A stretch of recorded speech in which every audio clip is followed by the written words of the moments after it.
Hello दोस्तों, मेरा नाम तारिक है और आप देख रहे हैं मेरा यूट्यूब चैनल डीजीके टेक्निकल। जब हम नई वीएफडी लेकर आते हैं तो उसकी हम खुद किस तरह सेटिंग कर सकते हैं ये सब हम जानेंगे और देखेंगे। जी दोस्तों, चलते हैं अपनी वीडियो की तरफ। सबसे पहले अपनी वीएफडी को सेट करने के लिए मैं आपको कुछ चीजें बताना चाहूंगा जो आपके लिए बहुत ही अहम होंगी। जैसा कि आपको वीएफडी नजर आ रही है, इसमें किस तरह आपको सेटिंग करनी है और कौन से बटन आपने इस्तेमाल करने हैं ये मैं आपको बताऊंगा। वीएफडी की सेटिंग करने से पहले आपको इन बटन का पता होना जरूरी है कि आपने कौन से बटन से क्या चीज करनी है और किस तरह उसको ओके करना है। सबसे पहले बात करूं तो पहले नंबर पर आपको जो प्रोग्राम का बटन नजर आ रहा है जिसके ऊपर PRO लिखा हुआ है, ये हमारा मेन्यू का बटन है। या उसके बाद आपको अप डाउन के दो बटन नजर आ रहे हैं, ये भी हमारे काम आएंगे। तीसरे नंबर पर डेटा एंट्री का बटन है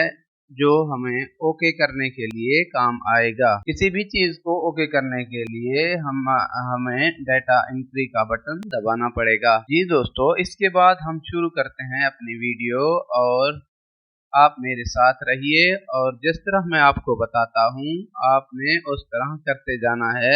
सबसे पहले हमने अपनी वीएफडी को रीसेट करना है। रीसेट करने के लिए आपको प्रोग्राम का बटन दबाना पड़ेगा। जैसे ही आप प्रोग्राम PRO वाला बटन दबाएंगे तो आपने अप डाउन वाला बटन है, ये जो आपको अप डाउन वाले बटन नजर आ रहे हैं इनमें से डाउन वाले बटन को दबाना है और P17 में जाना है। P17 में जाने के बाद आपने डेटा इंटर करना है और 0 को 1 करके दोबारा डेटा इंटर करना है।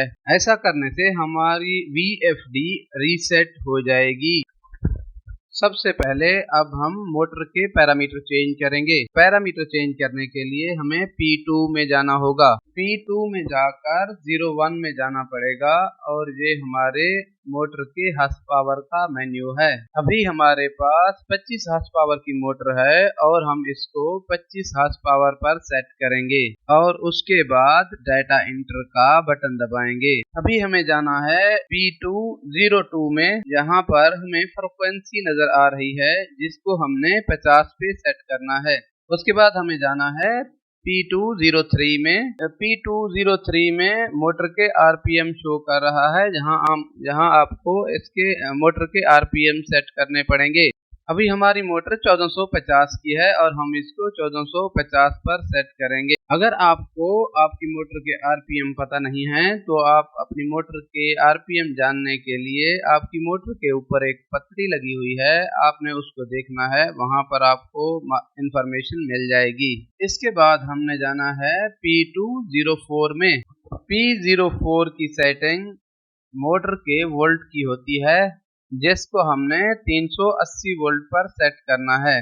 उसके बाद हमने जाना है P205 में। ये मोटर के एम्पेयर का मेन्यू है, इसको भी हमने अपनी मोटर के हिसाब से सेट करना है। मोटर 30 एम्पेयर तक चलती है तो हम इसको 30 एम्पेयर पर सेट करेंगे। इसके बाद बाकी सब चीजों को हम यहीं पर रहने देते हैं और मेन मेन्यू में आते हैं और प्रोग्राम का बटन दबाते हैं PB4 में। और हम अपने पैनल के हिसाब से, क्योंकि हमारे पैनल 15 हैं तो हम इसको 90 पे रखेंगे। और अगर आपके पैनल 15 से लेकर 17 तक हैं तो आप इसे 80 से लेकर 110 पर कहीं भी रख सकते हैं। इसके बाद हमने प्रोग्राम का बटन दबाकर बाहर आ जाना है और अपनी मोटर को स्टार्ट करके देखें तो आपकी मोटर स्टार्ट हो जाएगी। ये थी दोस्तों एक छोटी सी मालूमात जो आपके साथ हमने शेयर की। अगर मेरी वीडियो आपको अच्छी लगी तो मेरे चैनल को लाइक करें, सब्सक्राइब करें और बेल का आइकन दबाना मत भूलें ताकि मेरी हर नई आने वाली वीडियो आप तक पहुंचती रहे।